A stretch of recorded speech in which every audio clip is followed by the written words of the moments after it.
Vamos nessa! Boa noite! Estamos começando mais um Nutrição em Dose Dupla. Vamos chegando! Estamos chegando. Hoje nós vamos fazer perguntas e respostas ao vivo. Então vai ser um episódio bem interessante. Vamos abordar diversos temas.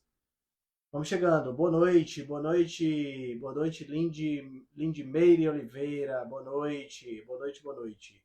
Vamos lá, deixa eu chamar aqui meu companheiro inseparável. Felipe. Boa noite, doutora Aline. Boa noite, Silvaneide. Boa noite, Joana. Felipe Viana. Henrique Altran, eu senti falta da vinheta, meu amigo. Ah, pois é. Agora com esse negócio de microfone, eu tenho que providenciar uma vinheta digital agora. Boa noite, meu amigo. Tranquilo? Tranquilo demais. Como é que tá por aí? Tudo jóia, tudo tranquilo. Como é que tá o calor? Rapaz, quente.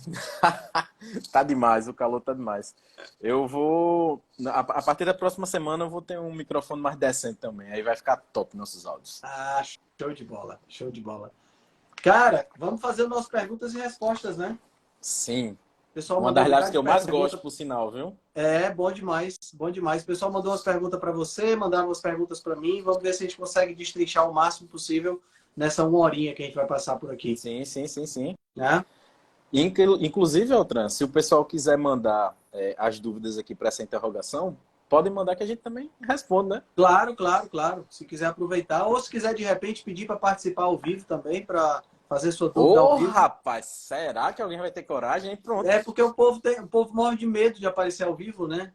Inclusive, eu era um, né? Você que me obrigou a fazer live. Pois é, eu obriguei, você agora faz mais live do que eu. Sou tão liveiro, tão liveiro. Pois é, então se alguém quiser aí, ó, fazer a pergunta ao vivo, vai ter seus 5 minutos aí de consultoria gratuita com o Henrique Altran. Exato. Aí, Com o entra Henrique na live, Altran e Densa Nutrição. entra ao vivo aqui com a gente, né, Altran? Lá pro final. Entra sim. Entra Então, sim. É só botar aí nos comentários, ou então na interrogaçãozinha que fica mais fácil da gente ver. pronto, Vamos lá, beleza. Felipe, vamos nessa. Me manda aí as perguntas, vai. Bora. Bora começar logo com um aqui, ó. Qual o problema com iogurtes proteicos? Wagner perguntou. Qual o problema com iogurtes proteicos? E tem problema? Bom, é assim, galera. Essa questão dos laticínios é uma questão que precisa ainda de definição, né? É. Muita gente acha que é inflamatório, outros acham que não é. E tem gente que usa e não sente nada, tem gente que consome e não sente. O que é fato? Em relação a laticínios, a melhor proposta sempre vai ser os fermentados. Então, se você tem acesso a fermentados de qualidade, leite cru, fermentado, então tá de boa, tanto os iogurtes quanto os queijos, né? Uhum. Mas quanto mais industrializado, menos leite é de verdade, né? Porque ele perde a estrutura primária dele, feita de lipoproteínas e de micelas, né? E mais ele fica parecendo com uma solução que acaba gerando a sobrecarga na digestão de lactose. Por isso que muita gente tem sintomas de intolerância à lactose quando consome leite desse de supermercado, e quando vai para a fazenda, consome o leite cru e não tem sintoma de intolerância. Né? Então tem uma diferença crucial aí. E é claro, observar. Né? Tem gente que quando toma leite ou toma laticínios, aumenta a secreção, aumenta a rinite, né? Se sente empachado. Então, essas pessoas não podem consumir. Já aquelas pessoas que consomem e não sentem absolutamente nada, como é meu caso, não vejo nenhum problema em consumir. Se eu for consumir um iogurte, para mim, é preferível que ele seja um iogurte ou 2 ingredientes, aquele mais simples de todos, né? Ou um iogurte proteico, né? Um iogurte grego proteico, mas também o mais simples possível. Nada de iogurte com fruta, com um pedaço de fruta, com caldo de fruta, que isso é tudo arrumação. Né? Isso de fruta não tem praticamente nada. Quase nada. Tá? Então eu não vejo tanto problema não em iogurte com fruta se você tolera bem. Iogurte com fruta não, iogurte proteico. Eu acho que a gente exemplifica bem isso aí. Você toma iogurte e não sente nada. E eu, se eu tomar, eu fico parecendo uma gestante de 9 meses, entendeu? Pois é. Temos que observar a individualidade aí, né? de fato. Exatamente. Em relação a iogurte proteico, eu vou lhe dizer qual é o problema que eu estou vendo na minha prática. O problema é que o povo quer substituir omelete de manhã por iogurte Ah, proteico. Como rotina. Não é nem eventualmente, é como rotina, entendeu? aí complica. Aí complica. E o bicho é caro, não é barato Sim, não. sim, sim. Você tem um iogurtezinho de 180 gramas por quase R$ 10. Sim. Né? Aqui em Fortaleza é quase R$ 10. Então, não faz sentido substituir omelete, carne Comida, né? comida por um produto industrializado, São, pessoal. Não faz. Agora, são se dois você pontos de consegue, vista bons aí, é, viu? se você consegue produzir o iogurte em casa, né? Porque, por exemplo, eu dei a dica da história do leite cru, e aí um paciente meu consegue trazer o leite do interior e consegue fazer o iogurte na casa dele. Ah, meu amigo, aí é outro nível, né? Sim. Aí é outro nível. Outro Certo? patamar. Aí é comida de verdade. Mas aquele que você compra no supermercado, apesar de ser bem natural, de ter poucos aditivos e tudo mais, não vale a pena substituir um omelete de carne moída com vegetais por um iogurte, não faz sentido. Certo? E eu estou falando aqui dos iogurtes proteicos. Eu não estou falando aqui dessas bebidas proteicas que estão surgindo por aí, estilo YoPro, né? Que estão Isso, Altran. proliferando. Eu Né? queria que Estão você proliferando. falasse isso, É. porque esse iogurte proteico que ele está falando é esse. É IoPro, é não sei o que Pro, não sei o que Pro, que tem Pro bem nome, mas se você for ver, quantidade equilibrada ou mais de glicose. Então deveria se chamar YoGli, por que não? Exatamente. Então, esses YoPro, eu vejo uma proliferação muito grande desses iogurtes, dessas bebidas Sim, lácteas, sim. e a maioria delas escrito Pro bem grande no rótulo, né? E uma quantidade bem grande de proteína, né? Tipo 14 gramas, 15 Sim. gramas. Esses aí, se você observar lá na tabela nutricional, você vai ver que eles têm mais carboidrato do que proteína. Então, eles não são É isso que tem que ser dito. eles não são Entendeu? IoPro, eles são IoCarbo. Né?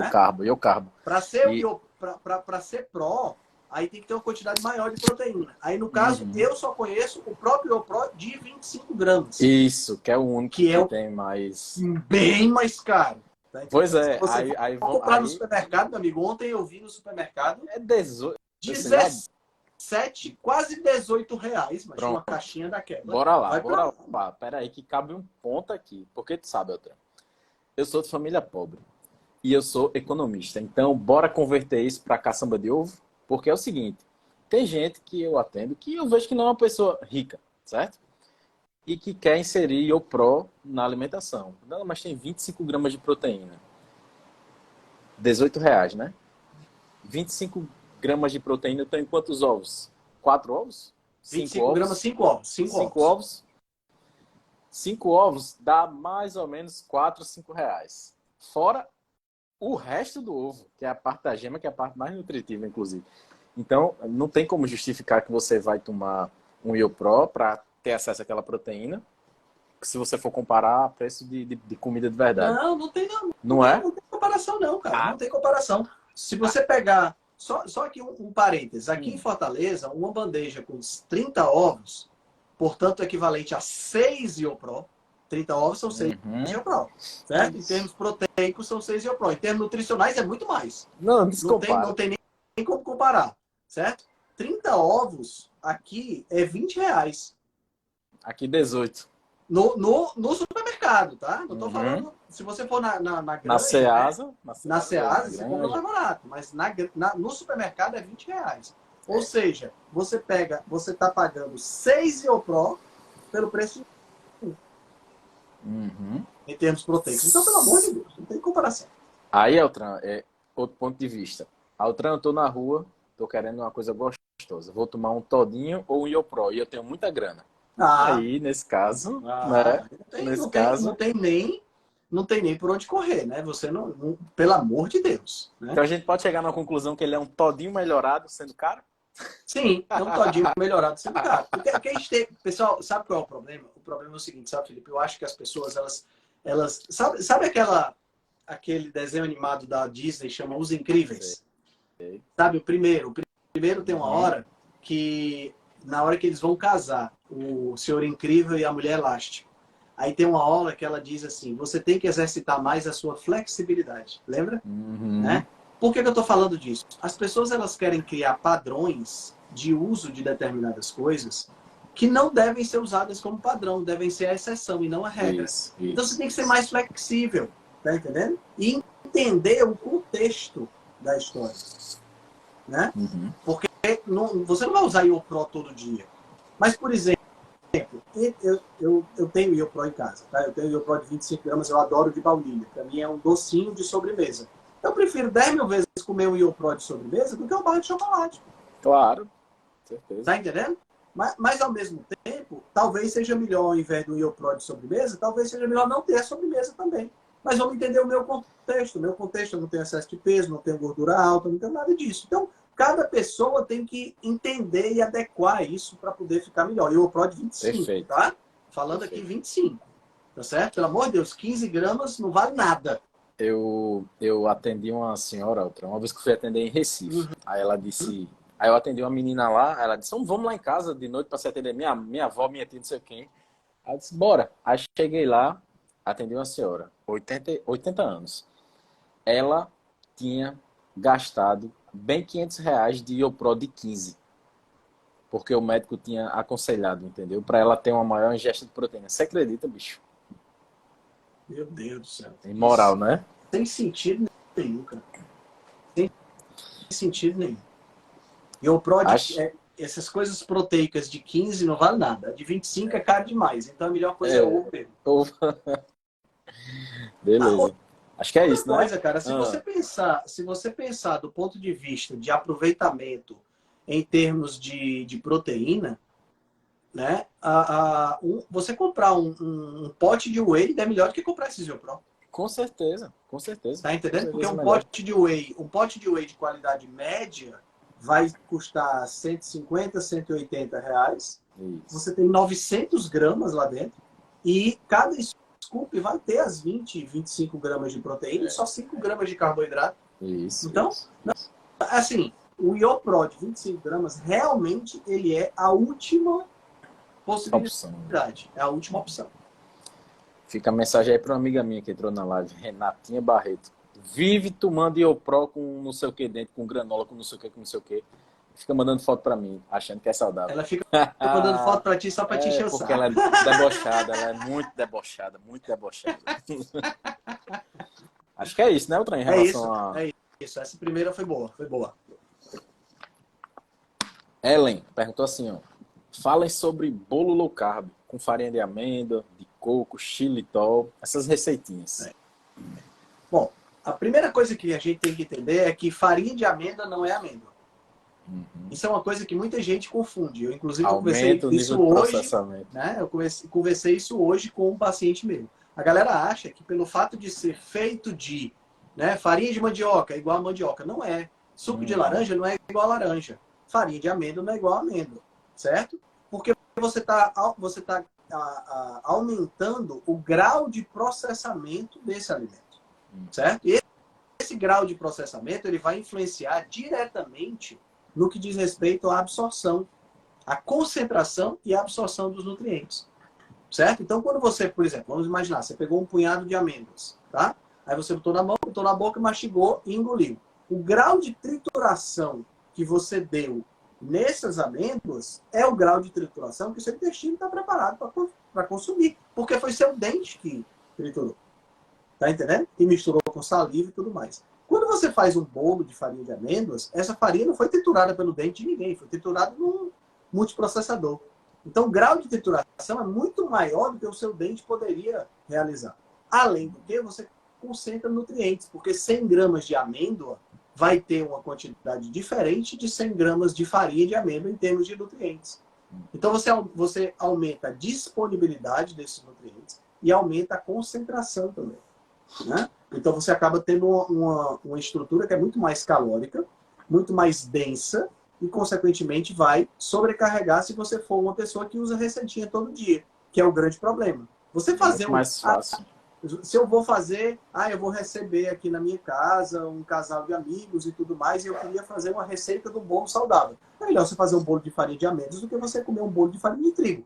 Óbvio que é, certo? Mas agora, você ter sempre um bolinho na sua casa, na cozinha, e toda hora que você passa por lá, você tira uma Dá uma fatia beliscada. aí, meu amigo, não tem condições. Não tem condições. Você vai engordar e vai engordar bastante. Mesmo que você esteja usando farinha low carb, mesmo que você esteja usando xilitol, eritritol, você vai ganhar peso, ou você vai ter dificuldade de perder peso, por conta da quantidade de calorias envolvida no processo e da disponibilidade dessa caloria.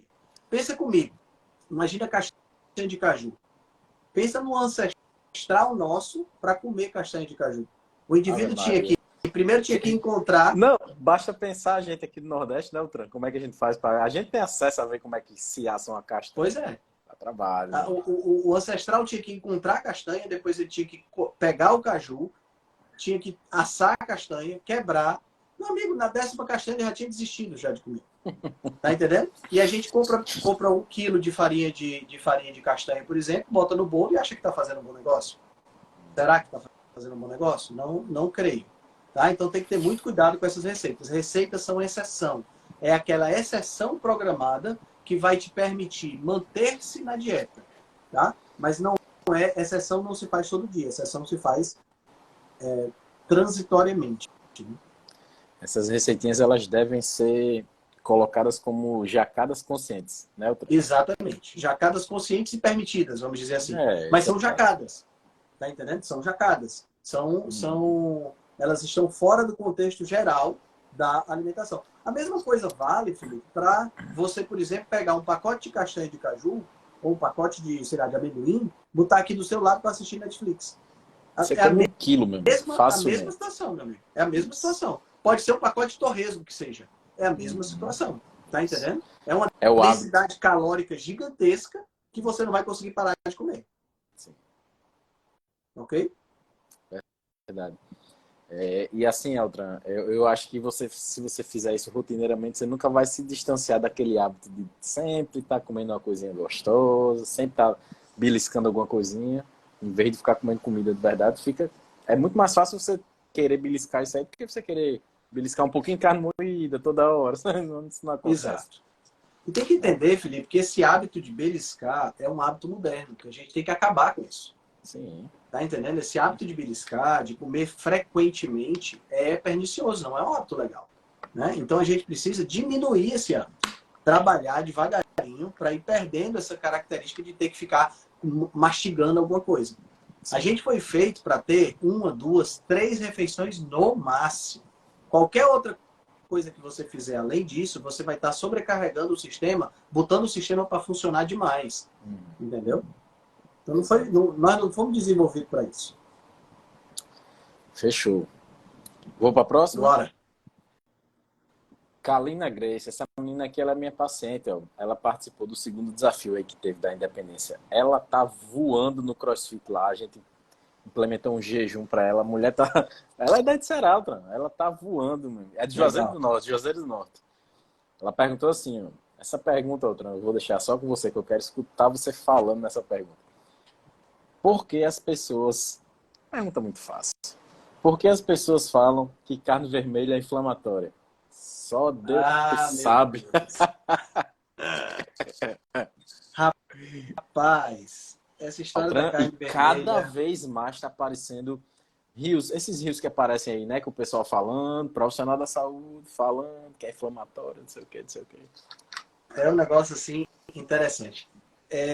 A gente tem que contar um pouquinho de história para responder essa pergunta, né? Porque é uma resposta que é um fato que vem de décadas para cá, né? A gente tem aí, desde a década de 50, a gente começou a ter a gordura saturada vilanizada por conta da possibilidade da gordura saturada causar ataque do coração, essa coisa toda. Essa história toda surgiu lá na década de 50. Eu não vou entrar em detalhes aqui, porque não vai ter tempo. A gente passaria aqui pelo menos umas 2 horas. A gente já fez live de 2 horas sobre isso. E a gente já fez lives de 2 horas sobre esse assunto. Então, lá na década de 50, começou a vilanização da gordura saturada.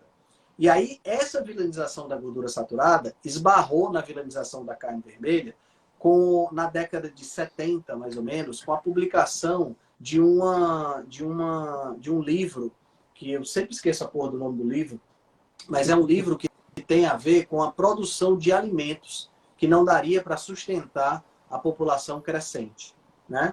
E aí, com esse livro, criou-se a história da Revolução Agrícola, né? Que a agricultura, então, teve um grande boom de produtividade e que começou a fornecer calorias abundantemente. Junto com isso, começou-se a ter essa vilanização da carne vermelha. Por quê? Porque a carne vermelha ela é uma fonte de gordura saturada, né?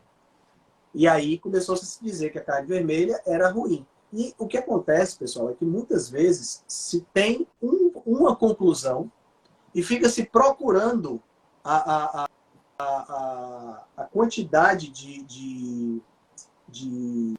a quantidade não, desculpa. Tem-se a conclusão e fica se procurando os argumentos para suportar essa conclusão. Nem sempre a conclusão é verdadeira. Então, a galera diz que carne vermelha é inflamatória, a galera diz que carne vermelha é oxidante, a galera diz que carne vermelha envelhece mais rápido, a galera diz que carne vermelha dá câncer. Tudo isso eu posso dizer, mas para eu dizer, eu tenho que corroborar com fatos. Eu tenho que corroborar com estudos, eu tenho que ter evidência para isso que eu estou falando. E as evidências, elas não existem. Pelo contrário, existem ensaios clínicos randomizados mostrando que a carne vermelha é anti-inflamatória. Ou, pelo menos, não é inflamatória. Certo? Tem um ensaio muito interessante que foi feito com carne vermelha em 3 grupos. E o grupo que estava comendo carne vermelha foi o grupo que teve menos marcadores inflamatórios. Tá entendendo? Então, quer dizer, como é que você pode dizer que um alimento que está presente dentro dessa perspectiva evolutiva desde sempre é um alimento que causa um problema? A gente fica querendo culpar um alimento ancestral pelos problemas modernos. Exato. E tem outro ponto, Felipe. O consumo de carne vermelha tem caído. Se o consumo de carne vermelha tem caído e os problemas que dizem que a carne vermelha causa estão subindo, tem duas conclusões possíveis. Conclusão número 1, não é a carne vermelha, ela não tem nada a ver com isso. Ou conclusão número 2, não é a carne vermelha que causa, é a falta de carne vermelha que causa. Exato. Né? Quando a gente insere mais proteína acho que todo dia a gente faz isso, não, Trump? Porque quase todo mundo está comendo pouca carne. Quando a gente insere mais proteína, principalmente carne vermelha na alimentação dos pacientes, a melhora é grande. Primeiro ponto, porque entra uma densidade nutricional muito gigante no corpo do cara. Isso tende a voltar ao normal, né? O organismo da pessoa. Sim. E assim, a gente tem que entender que a carne vermelha, ela é um alimento que está na nossa vida desde que a gente era antes de ser Homo sapiens. Tá entendendo? A gente sempre comeu carne vermelha. A gente não evoluiu para comer carne vermelha. Nós evoluímos porque nós comemos carne vermelha. Exato. Tá entendendo? Então a carne vermelha, ela faz parte. Né? Faz parte do processo. Agora, qual é o problema? Respondendo a pergunta da Kalina. Respondendo a pergunta da Kalina, o que acontece é que muitos desses fatores que associam carne vermelha à inflamação vêm de estudos observacionais. Esses estudos observacionais, os chamados estudos epidemiológicos, eles são baseados em questionários de frequência alimentar. Então a coisa funciona mais ou menos assim. Eu faço um questionário hoje para você e vejo como é que está a sua alimentação. Tá certo? Nesse questionário tem lá 100, 150 perguntas. Pergunta, quantas porções de carne você come? Quantos não sei o que você come? Quantos não sei o que? Aí a pessoa responde. Tá? Aí daqui a 5 anos eu faço outro questionário de avaliação, outro questionário de frequência alimentar com você. Aí eu vejo a diferença entre os dois e vejo como é que está a sua saúde. E aí eu digo, olha, em 5 anos, sua saúde piorou aqui, aqui, aqui, e o que você comeu durante esses 5 anos foi isso, isso e isso. Então, eu correlaciono as duas coisas. Mas esse tipo de estudo não tem uma associação, não traz uma associação de causa e efeito. Ele traz uma associação, na realidade, ele traz apenas uma associação, né? Então, o que acontece? Eu relaciono carne vermelha com inflamação, mas no estudo eu não tenho como separar ou como identificar aquele indivíduo que come a carne vermelha dentro de um pão com batata frita no óleo e com um copo de refrigerante. Como é que eu vou identificar essa carne? Como é que eu vou separar estatisticamente a pessoa que come carne vermelha do churrasco e a pessoa que come carne vermelha do McDonald's? E a pessoa que come carne vermelha no churrasco só carne e a pessoa que come carne vermelha no churrasco com cerveja? Como é que eu vou separar isso? Não dá para separar. certo? Então, nem estatisticamente eu tenho como separar e nem na prática eu tenho como separar. Então, esses estudos de epidemiologia nutricional, eles são verdadeiras piadas. A epidemiologia nutricional, ela está no mesmo nível de pseudociência, tá entendendo? Ela não é uma ciência comprovada. No entanto, são os estudos mais fáceis de serem feitos. Por que são os estudos mais fáceis de serem feitos? Porque são mais baratos. Uhum. Harvard, por exemplo, é mestre em fazer esse tipo de coisa. A Eles têm acesso famosíssima à Harvard. famosíssima Escola de Saúde Pública de Harvard, né, que tem expoentes como Walter Willett, como Frank Hu, né, são pessoas que fazem isso corriqueiramente. Eles têm acesso ao banco de dados de vários estudos epidemiológicos, dentre eles o Women's Health Initiative, que são 50 mil mulheres, 60 mil mulheres que responderam questionários de frequência alimentar e que continuam respondendo até hoje para avaliação. E aí o que é que eles fazem? É como se você tivesse, imagina como se você tivesse, Felipe, um arquivo de Excel enorme, certo? Cheio de colunas. Cada coluna você tem consumo de carne, diabetes, consumo de ovos, sabe? Você tem várias colunas. Aí o que é que você faz? Você pega essas colunas e diz assim, hoje eu vou relacionar ovo com diabetes. Aí cruza, puf. Aí massageia, massageia, massageia, massageia, pum, aí sai um trabalho científico. Tá entendendo? Então, esse tipo de situação é o que a gente vê na epidemiologia nutricional e, infelizmente, é a base do ensino de nutrição que nós temos na faculdade. São estudos correlacionais, que não pode ser inferido causa e efeito. Qual é o problema dos ensaios clínicos randomizados? Eles são muito caros. Tá entendendo? Na realidade, pessoal, se a gente for parar para pensar, pesquisa em nutrição é muito complicado. Certo? Porque se eu faço pesquisa em rato, eu não posso extrapolar facilmente para ser humano. Se eu faço estudo epidemiológico, tem todas essas falhas que eu acabei de falar. Se eu faço ensaio clínico randomizado e os indivíduos estão em vida livre, eu não estou avaliando necessariamente a alimentação deles. Eu posso estar avaliando a minha orientação. Sim.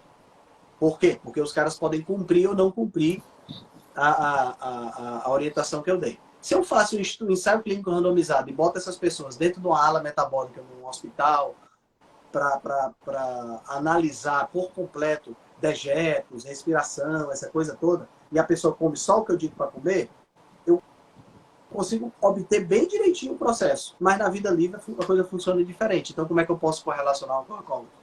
Tá entendendo? Então tem muitas variáveis que quando a gente trabalha com gente é sempre um pouco mais complicado. É muito mais fácil fazer um estudo onde você tenha análise de uma droga, por exemplo. Entendeu? Por quê? Porque uma droga você tem... Primeiro você tem financiamento. Você não tem financiamento... Isso quer dizer, alguém tem que pagar, né? Alguém tem que pagar. Você não tem financiamento para fazer um estudo, um ensaio clínico randomizado com carne. Tem muito pouco financiamento. Tá entendendo? Mas o ensaio clínico randomizado com uma droga nova que pode, por exemplo, diminuir ataques do coração. Porra, só o que tem é financiamento para esse tipo de coisa. Tá entendendo? Então é muito fácil. Você divide em dois grupos, um toma droga, o outro não toma. 5 anos fazendo isso, deu certo. No 6º ano essa droga está aprovada, está resolvido o problema. Tá? Então é muito mais fácil fazer um ensaio clínico com uma droga do que fazer um ensaio clínico com comida. Comida é uma coisa que é sempre mais complicado da gente experimentar de forma randomizada. Sempre mais complicado. Eu vou aprofundar mais um pouquinho essa pergunta. Dá lá. Porque ela perguntou assim, ó, por que as pessoas falam que carne é inflamatória? Por quê? Vem daí onde você falou, mas por que você acredita que é erro dos profissionais da saúde, erro conceitual, que não sabem, a maioria não sabe ler artigo, ou você acha que é mais alguma coisa? Tem muita coisa por trás, né, cara? Além do erro conceitual, além das pessoas que não fazem a mínima ideia de como ler um artigo. Que é né? considerável essa margem. É considerável, porque quantas aulas de como ler artigo científico você teve na faculdade, Felipe? 0. Eu também não tive nenhuma. Tudo que eu desenvolvi a partir das minhas leituras de artigo científico, eu tive que aprender na marra, ou eu fiz algum curso sobre ciência, sobre saúde baseado em evidência. Nada foi... não, eu vou começar a ler aqui o artigo científico e eu vou desenrolar isso aqui. Não é assim que funciona. Quem dera fosse. Tá entendendo? Então, quer ver um exemplo? a gente confunde, as pessoas confundem de uma maneira geral, risco relativo e risco absoluto. Já começa aí o problema. Por exemplo, tá? Se eu tenho, em cada 100 pessoas, eu tenho 2 pessoas que têm um ataque do coração, isso é um risco de 2%. Se eu tomo a estatina e dessas 100 pessoas, só uma tem ataque do coração, é um 1% de... Não é isso? 1% de risco, e eu diminuí em 1%, de 2% para 1%. Só que como é que eu vou apresentar esse dado para você que é médico? Eu não vou apresentar 1%, porque 1% não é nada. Eu vou apresentar 50%. 50%, exatamente. Reduziu em 50% os ataques do coração. E eu não estou mentindo. Tá não. Tá entendendo? E o cara não viu porra nenhuma sobre estudo sobre conhecimento sobre essa questão dos artigos científicos.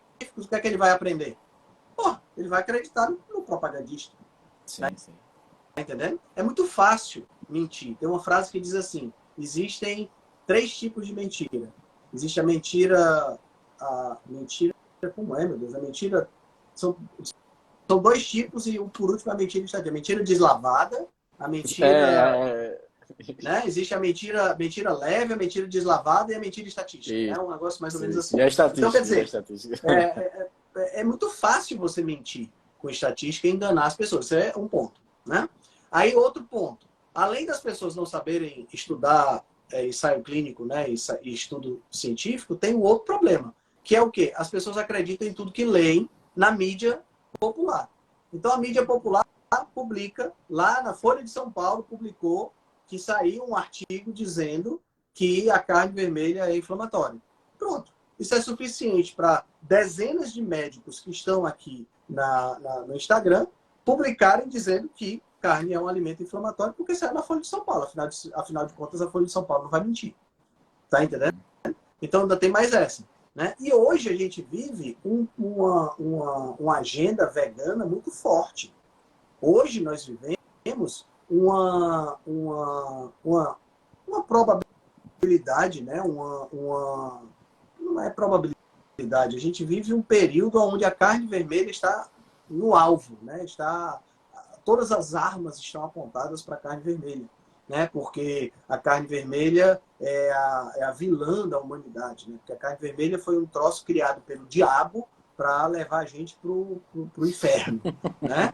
Enquanto que as plantas foram criadas por Deus para levar a gente para o céu, né? Então, criou-se essa aura de que carne vermelha é ruim, né? E aí a gente vive um movimento vegano muito forte, uma agenda vegana extremamente persuasiva, porque o que é mais fácil de você defender? É mais fácil você defender um bife no prato ou é mais fácil você defender uma vaquinha bonitinha, um bezerrinho todo fofinho, né? Putz, é muito mais complicado você sim. colocando né? E como a maioria das pessoas está desconectada do mundo, né? Está desconectada da realidade de como é que as coisas funcionam, principalmente os urbanoides, né? A galera que nasceu e se criou na cidade, como é o meu caso, como é o seu caso também. A gente tem pouco contato com fazenda, com essas coisas, a gente sabe porque a gente pesquisa e vai atrás. Mas a maioria não vai atrás. A maioria das pessoas não está nem aí. A maioria das pessoas quer ver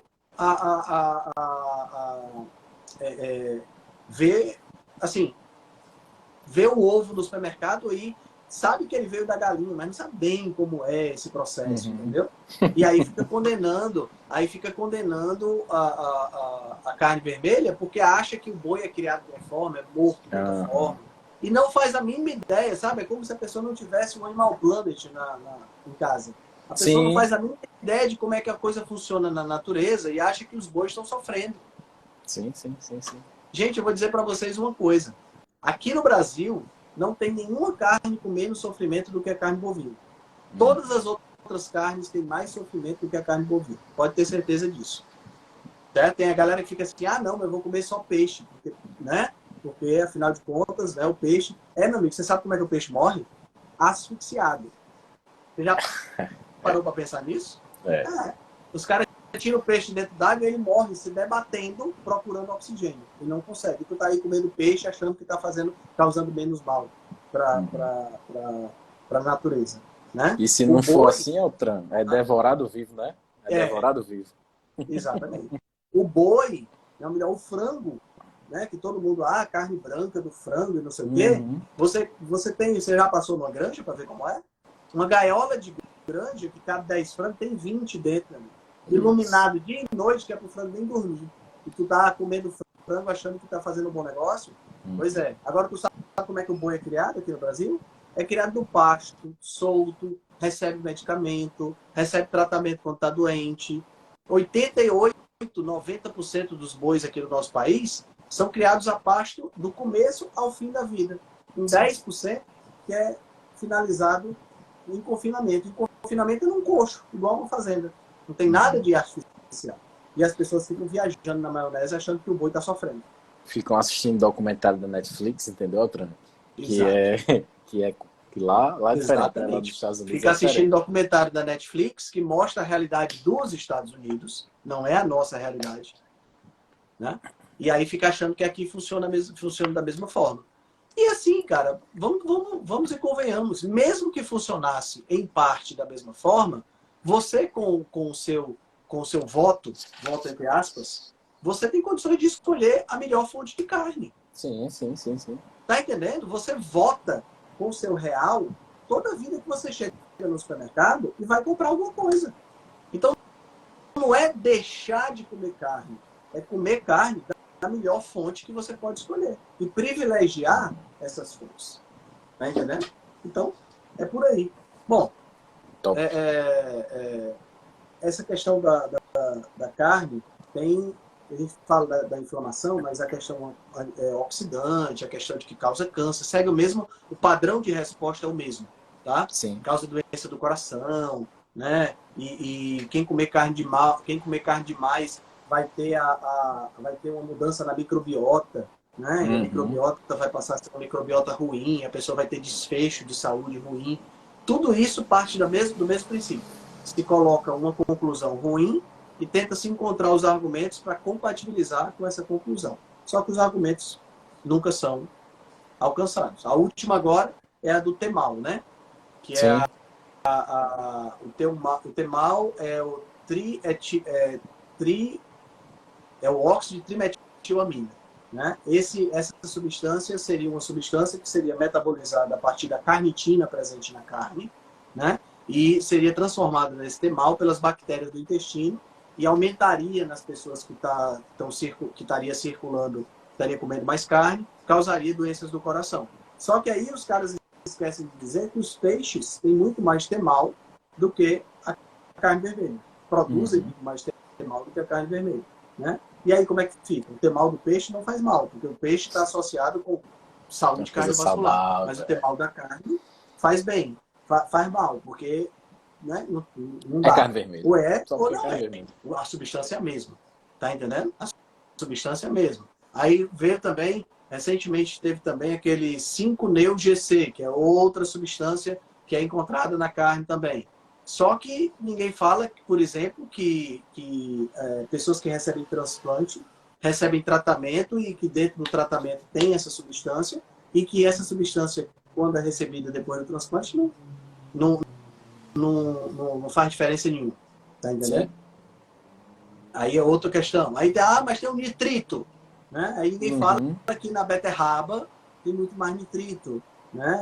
Alguns vegetais têm muito mais nitrito do que o nitrito que está nos embutidos, no bacon, por exemplo. O problema nunca vai cair para os vegetais, entendeu? O Nunca problema é muito nunca vai tempo, cair para os talvez, vegetais. mas, né? O problema nunca vai cair para os vegetais. O problema Tendência é sempre vai sempre estar. cair para carne vermelha. O problema vai ser sempre na carne vermelha. Vai O sempre cobra aí, o se cobra tá falando colocando. que é porque o capeta é vermelho. Deve ser. Deve ser. É Ai, ai. sacanagem, amigo. Beleza, passo para a próxima? Bora.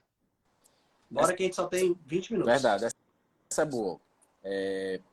Josiane perguntou, algum estudo que fala a respeito de jejum para lactantes e risco de reduzir produção de leite? Ótima pergunta. Ótima pergunta. Tem alguns casos onde a gente não deve sugerir jejum. Isso. Certo? Então, vamos lá. Casos.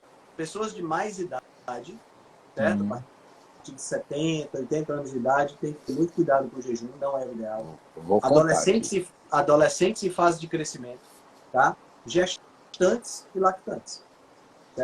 E pessoas muito magras, né, Pessoas com risco de que já desnutrição também, né? que estão desnutridas, não vou nem falar sobre isso, né, pessoal? Pelo amor de Deus, se a pessoa está desnutrida, não faz sentido fazer jejum, entendeu? Então, lactantes também. Tá? Pode haver uma diminuição da quantidade da produção de leite por conta do aporte calórico que pode diminuir, ok? Então, jejum não é uma boa. Você viu algum estudo já, Altran? Não, nunca vi algum estudo específico disso, não, né? Não, mais bom senso do que estudo, né? Sim. Sim. O próprio livro do Jason Fung, Complete Guide to Fasting, ele sugere e fala exatamente isso.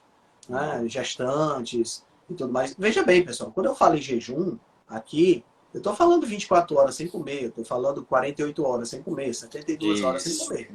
A gestante não quer tomar café da manhã e quer pular uma refeição, pelo amor de Deus, né?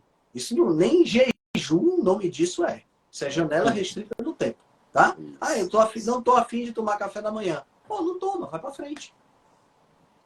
Certo? Agora, eu acho muito pouco provável, porque lactante normalmente tem uma fome do caralho, né? Porque tem uma fome gasta de leão, muita energia. meu amigo. Gasta muita energia, de verdade. Gasta muita energia. Então é muito pouco provável. Tá? Certo. Bora pular então? Bora. Carnívora versus aumento de glicose. Dayana Kari, eu acho. Certo, vamos lá. Carnívora e aumento de glicose. Primeiro vamos separar aí essa pergunta em dois momentos, tá? Carnívora, você começou uma dieta carnívora e a sua glicemia aumentou em que momento?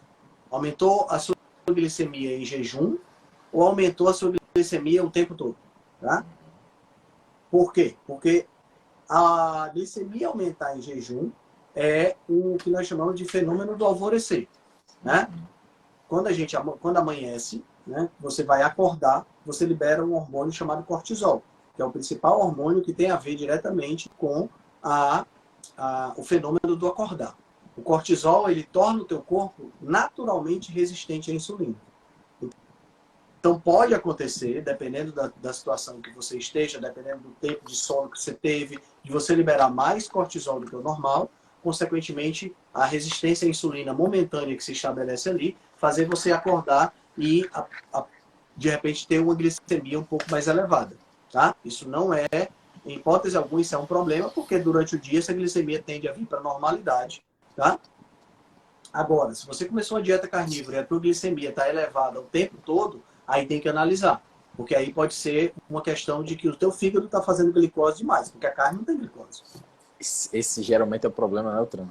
O problema não é nem o que você está ingerindo, é que o fígado simplesmente não consegue parar de Exato. Quer dizer, e aí não para de produzir aí tem que ver qual é a condição pré-existente. Porque, por exemplo, você pode ser uma pessoa que tem resistência à insulina. Uma pessoa que tem resistência à insulina, uma pessoa que tem resistência à insulina acaba produzindo mais glicose pelo fígado, porque o fígado não responde à insulina que está sendo produzida.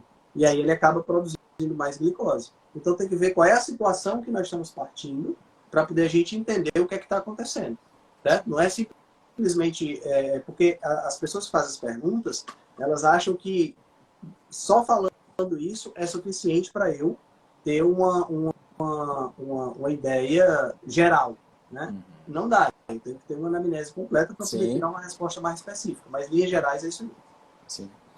Ó, um comentário aí. Ó. Minha insulina em jejum é 5,2 e após prandial 5,7. Achei estranho. O que é que você achou estranho? Depende do que é que você comeu. Depende do que é que você comeu, tá certo? E é natural que ela aumente depois da comida. Né? Eu acho que ela achou estranho porque aumentou pouco. Eu acho. Então, aí vai depender exatamente do que é que você comeu. Se você fez uma refeição de bife, de carne, a probabilidade dela aumentar muito é pequena. Né? Ela não vai aumentar muito, porque não tem o carboidrato necessário. Entendeu? Então, tem que analisar a situação por completo. Contexto todo. Certo, beleza. Pula, Altran. Quer comentar mais alguma coisa que passou por aqui? Teve muito comentário por aqui. Teve jejum e hipotiroidismo também, alguma coisa sobre isso. Teve a Toya RJ perguntou: quem acorda bem disposto tem cortisol alto? Não, Toya, não é isso não. Cortisol é o hormônio que ajuda a acordar. Ele não significa que não está relacionado com disposição, não. Certo? A ML Ramos 54 perguntou assim: fígado gordo, como tratar com a alimentação? Tira os carboidratos da alimentação. Simples. Certo? Tira todo e qualquer carboidrato da alimentação. Refinado, tira logo. Principalmente. Tá? Refinado principalmente. Mas se tirar também frutas, raízes, tubérculos, raízes, ajuda mais ainda. Eu atendi um cara da Paraíba. Fala. Atendi um cara quando você procura, eu atendi um cara da Paraíba. Ele estetose hepática grau 3, gordura no fígado, né? Ele reverteu pra nada. Dieta carnívora outra. Ele disse, rapaz, eu como carne tranquilamente, então bora arrochar nisso aqui. É isso aí. O cara, e reverte mesmo. 4, 6 meses, Altran. Foi pra nada. Diga aí. E reverte mesmo. Ó, a Sônia colocou o seguinte: pode fazer o jejum noturno, hein, gente? Exatamente. As pessoas acham que pelo fato de parar de comer 6, 7 horas da noite e só comer no dia seguinte, isso não é jejum. Gente, quando você está dormindo, que você não está comendo, conta, viu? Isso. É só não estar comendo, essa é a regra. A Cecília Tabajara, 56, perguntou: e quem tem hipotireoidismo? Acho que aqui relacionado com jejum. Sim. Vamos lá. Primeira coisa que você precisa entender é o seguinte: quem tem hipotireoidismo precisa tratar o hipotireoidismo. Ponto. Certo? Então, endocrinologista, reposição de T4 e ou reposição de T3. O hipotireoidismo está tratado? Os níveis hormonais estão normais no sangue? Sim. Você é uma pessoa normal e pode fazer qualquer coisa que uma pessoa normal faz. Ponto. Está resolvido o problema. Tá? Essa história de, eu tenho hipotireoidismo, eu não posso fazer jejum. Eu tenho hipotireoidismo, eu não posso fazer isso, eu não posso fazer aquilo. Meu amigo, se você tem hipotireoidismo e não está tratando, você tem a primeira coisa a tratar. Isso. Entendeu? Primeira coisa é ir ao médico e começar a tomar os medicamentos necessários para você poder voltar para a situação normal. Agora, tá normal? Então, não tem mais que se preocupar. Mas o meu normal é a custa de remédio. Meu amigo, a sua tireoide não funciona. Você quer fazer o quê? Tá entendendo? Eu tive uma paciente. Tem que dar graças a Deus. Tem que dar graças a Deus. Existiu o remédio. Eu tive uma paciente uma vez que ela estava se sentindo um lixo e queria resolver o hipotireoidismo dela com comida. Eu disse, minha querida, você está errada. Não vai resolver seu hipotireoidismo com comida, não. Você tem que procurar um médico. Tem que repor seu T4. Talvez tenha que repor T3 também. Isso. Outra, essa semana eu atendi uma paciente minha que eu gosto muito dela. Ela entrou até aqui na live, não sei se ela tá ainda. Chegou cansada, falando fraco, derrubada, meio com ansiedade ali. Eu disse, o que é que houve, hein? Ela disse que simplesmente parou de tomar por uns 20 dias o remédio de tireoide, né? Aí eu disse, homem, pelo amor de Deus, não pare não. Você deixa de tomar café da manhã, mas não pare não, porque senão fica acabado, entendeu? Aí começa, aí fica assim, vai psicólogo, o cara diz o quê? Depressão. Aí começa... Empurra remédio para depressão. Empurra aí começa remédio para depressão. Eu disse a ela, olha, uma tireoide mata uma pessoa, derruba uma pessoa. E ela tava se arrastando. Eu disse, olha, volte urgentemente. Perguntando, sabe, cara, de onde é que vem isso? Eu acho que o que acontece, sabe, Felipe? Eu acho que o que acontece é o seguinte.